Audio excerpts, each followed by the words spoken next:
slowly but surely, guys are starting to get it, and then they're curating their own environments for their sensibilities. So this is a shout out to you guys. So here's the actionable part for you. When things don't make sense, what do you do about it? Well, the first thing I've already told you to do, constrict your world until the point where you can control the factors in it so it makes sense to you, which usually ends up being to you, yourself. And then things can come in as they provide value, things leave when they no longer provide value. It's pretty straightforward. Second thing is to understand that a lot of this isn't anybody's fault. It's a technological process. It's the good enough economy. And this is not a new thing. It's been a shift we've been making for probably the last 100 years. It started with Coke. Wait, what the hell do you mean Coke? Well, mass production. Mass production created a consistency. Shipping containers made it so ships could unload cargo way faster, because instead of having to unload everything and hand bomb every single individual thing, like bananas came in a sack, but engines came in a box and animals came in cages, and it doesn't make any sense. But you make a standardized shipping container. Now, whatever you're loading up, just grab the shipping container. Coca-Cola, perfect example. The big thing about Coke in the I think it was 1920s, 1930s, 40s, 50s, and that was this comment, and I really don't know who to quote on this one, but the Queen of England drinks the same can of Coke that Marilyn Monroe drinks, that poor people in the Depression drank. It was the great equalizer. The great equalizer. Now, before, it used to be, if you were poor, you had to make your own drinks, and they were kind of poor and shitty, but then when you made a higher quality drink, that was what the aristocrats drank. They drank fine champagne, but the poors were drinking beer. But now beer is mass produced, same as champagne, so everybody's drinking the same champagne, everybody's drinking the same beer. It's not great. That's the thing people forget. Like when you had like the fountain soda pops that were custom made with your own flavoring, they tasted a lot better, but took more effort. It's actually a word for this. They call it the MP3 Effect. And then people started to like the taste of Coke. Candy bars, another perfect example. American candy bar manufacturers were making milk chocolate, but the problem was milk spoiled and they didn't have refrigeration. So there was this chemical they started adding, which spoiled the milk, but it prevented it going rancid.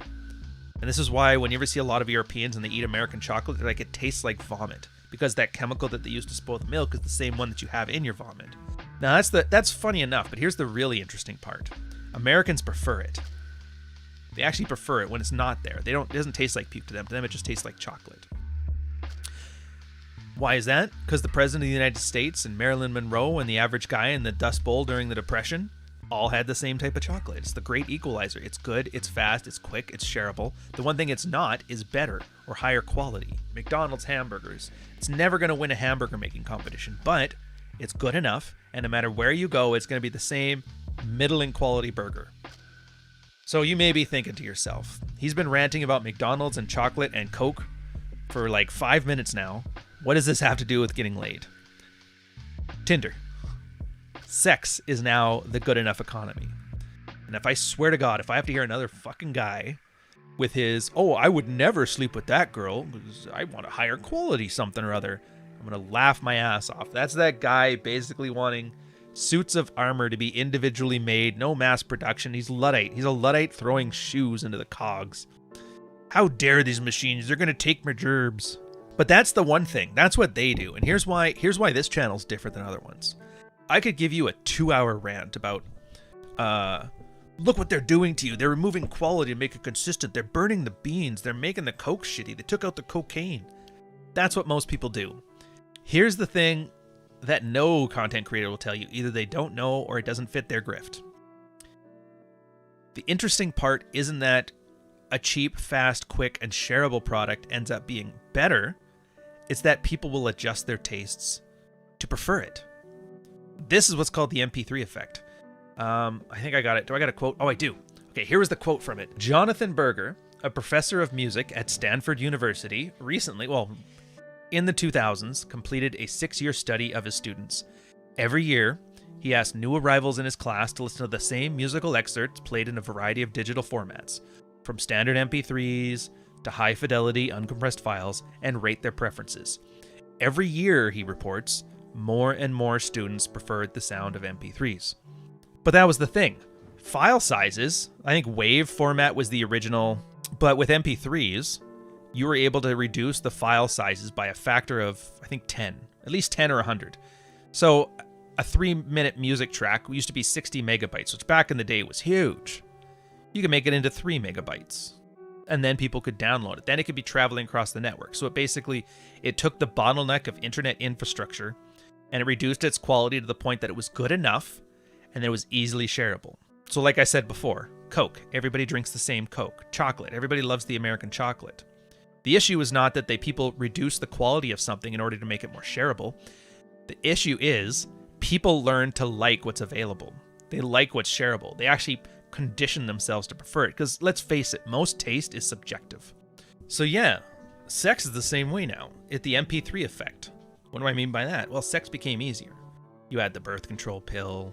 You had Tinder. You had, online dating. You had casual sex. You had the condom. Every technological advancement that makes sex easier, more convenient, with less risk, increases the shareability of sex, creates more of an MP3 effect, but also reduces, the quality or whatever. And again, that's a pretty subjective thing. Same as ever. Do you like your chocolate with that spoiled milk flavor in it, or do you not? Or do you like the old French way of doing it? Well, ask anybody now, they're like, dude, cheap chocolate, it's totally where it's at. Even me. Cheap chocolate tastes so good. It's a nostalgic thing. I've trained my brain to like not expensive chocolate when I go to the club. And everybody here sitting talking about, I want a high quality woman. I want a high quality sexual experience. I don't want to do those cheap sexual flings. It's the same thing as somebody throwing wooden shoes into a gearbox, man. And you know what? It's the issue is that guys are worried the world doesn't make sense. And I'm like, that's okay. It kind of does make sense. You just don't know enough about it. So here's the funny part about it. You walk through these implications. With that health at any size, fat bitches or sexy thing, realize, I don't know. Everybody keeps saying that attraction is not a choice, but if you ever look at like the woman of Willendorf, the way women were considered attractive during Paleolithic times, fat bitches were all the rave. Keep in mind, back then it was really hard to get fat. So I would say, if you put it on a long enough timeline, maybe not one generation, but maybe two, you get some professor of music at Stanford, hey, how busty do you like your bitches? And I have a feeling after enough iterations, you're going to start seeing guys like, dude, if she's under $2, I'm not wasting my time on an anorexic chick. So to be fair, the statue of the skinny girl probably snaps after a few thousand years. The statue shaped as a beach ball. Anyways, here's the point of this thing. Yeah, it's like good enough. Shareability matters. Don't worry about your high quality sex and that. Sex is just sex. It's devolved to the point where it's the MP3 effect. Yeah, there's a little bit of static in that poon. Yeah, it doesn't quite sound as right. There's a little bit of lostness in the compression. Sure, you can up her compression to 320 kilobytes, but it's still not going to be as good as if it was the old school way of courting a girl, having their families going behind you. You finally have sex, you tear off that sundress and go at it. But that's fine. The same poon you're getting is the exact same poon the Queen of England's getting. Whatever. Anyways, here's the point of this thing. Yeah, it's like good enough. Shareability matters. Don't worry about your high quality sex and that. Sex is just sex. It's devolved to the point where it's the MP3 effect. Yeah, there's a little bit of static in that poon. Yeah, it doesn't quite sound as right. There's a little bit of lostness in the compression. Sure, you can up her compression to 320 kilobytes, but it's still not going to be as good as if it was the old school way of courting a girl, having their families going behind you. You finally have sex, you tear off that sundress and go at it. But that's fine. The same poon you're getting is the exact same poon the Queen of England's getting. And that's the thing. I don't have any moral judgments about it. You can't get morally outraged about it any more than you can get mad at crops for being different. Like a watermelon looks different now than it does in Renaissance paintings. You can get mad at the watermelon because it's not a moral watermelon. It's like, no. Things change, things evolve, things are manipulated in our environment. We genetically alter them, and that's the case here. Technology wins. In a battle between morals and technology always wins because morality is a coping strategy to evolved technology. Like, do you think hunter-gatherer tribes gave a shit about if somebody was cheating on somebody? Nobody gave a shit. Marriage didn't exist. Guys were just like, whoever can smash, go smash. Whichever one of you hits the jackpot and knocks it up, that's great. Grandmother's taking care of it anyway. Property rights came because, we had to grow crops, and you can't grow crops if somebody can just take your land the next day, so you have to own your land. Now you need marriage because now there's ownership rights. Now you need marriage to establish hierarchy and paternity and all that shit. And that came around. Industrial Revolution detached the idea of production from labor. So now you got a situation where guys aren't really as attached. You don't have to be as attached to the land. You can be transitory. So we've kind of pushed back towards a weird hybrid scenario where there is still ownership, institutions of marriage and such like that, but at the same time, we're pretty laissez-faire about it. Like, yeah, you can cheat if you want to. It's not illegal, but it's not like you can leave her if you want, or you can stick around. And that's why you're seeing all this shit, and everybody's like, nothing makes sense and nobody is happy. It's not that nothing makes sense. We're also in an experimental time. Don't forget, if you look at how human progression has happened, or human change, we're still in like the novelty phase of information. The internet's 15 years old, 20 years old, something like that. It's a blip. There's a single generation. Like, imagine somebody, like, there's these old videos on YouTube, you see them in the 1930s of people who were alive for the Napoleonic War, talking about industrialization and cars and shit like that, which just boggles the mind. Yes, I remember when I fought Napoleon at Waterloo.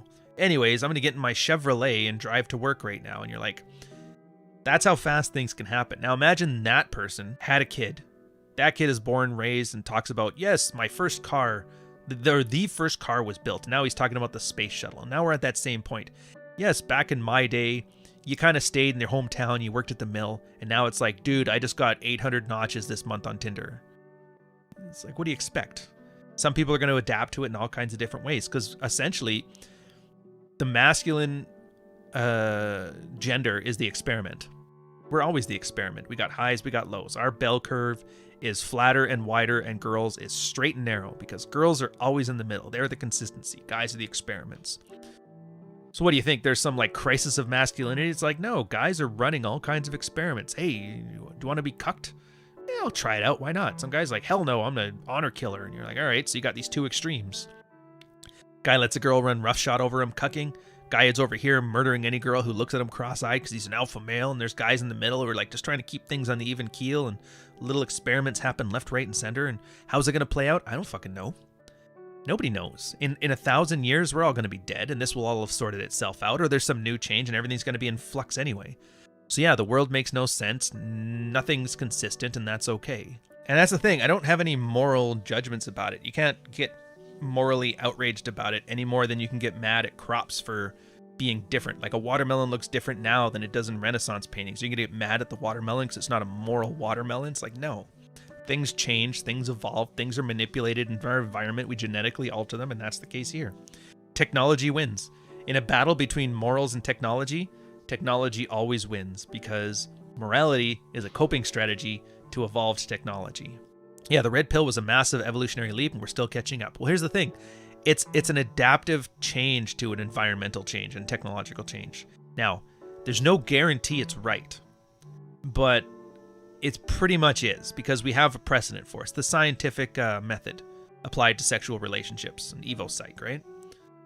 And not in the way we think of now, like, do you have a source for that in a research paper? That's performative, fucking make work shit. It's not in the old days where people would test things and tinker in their garages and come up with conclusions and discover the atom while he's working at a patent office. Like, that's the kind of place we're at now. We're at the Albert Einstein of sexual dynamics. Somewhere out there is some guy working in a random office somewhere, sending emails, and just figured out the perfect thing. And, you know, maybe it's Rolo, maybe it's Alpha K, maybe it's me. Who fucking knows? Who cares? Get yours. We know that these videos really prey on vulnerable young men who have not had many experiences in dating.